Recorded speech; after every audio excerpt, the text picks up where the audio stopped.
বঙ্গোপসাগরে নতুন ঘূর্ণিঝড়ের শঙ্কা দেখা দিয়েছে। এই ঘূর্ণিঝড়টির সম্ভাব্য নাম শক্তি। আগামী 24 থেকে 26 মে এর মধ্যে এই ঘূর্ণিঝড়টি সৃষ্টি হতে পারে।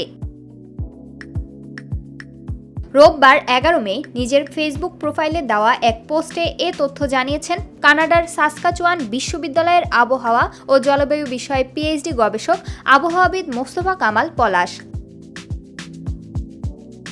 তিনি জানান, ঘূর্ণিঝড়টি 24 থেকে 26 মের মধ্যে ভারতের উড়িষ্যা ও বাংলাদেশের চট্টগ্রাম উপকূলের মধ্যবর্তী অঞ্চলে আঘাত হানতে পারে। তবে সবচেয়ে বেশি ঝুঁকিতে রয়েছে পশ্চিমবঙ্গ ও বাংলাদেশের খুলনা বিভাগ। সম্ভাব্য ঘূর্ণিঝড়ের নাম হবে শক্তি, যে নাম দিয়েছে শ্রীলঙ্কা।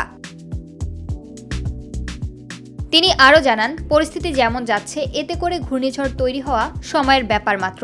তাই সবাইকে আগাম সতর্কতা অবলম্বনের আহ্বান জানানো হয়েছে। বাংলাদেশ ওয়েদার অবজারভেশন টিম আরও জানিয়েছে, 16 থেকে 18 মের মধ্যে সাগরে একটি সার্কুলার তৈরি হতে পারে, যা পরে নিম্নচাপ, গভীর নিম্নচাপ হয়ে ঘূর্ণিঝড়ের রূপ নিতে পারে। এই বিষয়ে আবহাওয়া অধিদপ্তর জানিয়েছে, ঘূর্ণিঝড় শক্তি নিয়ে এখনও চূড়ান্ত সতর্কতা জারি করা হয়নি। তবে পরিস্থিতি পর্যবেক্ষণে রাখা হয়েছে। সময় মতো প্রয়োজনীয় নির্দেশনা দেওয়া হবে। প্রমা কান্তা কোয়েল, বার্তা 24।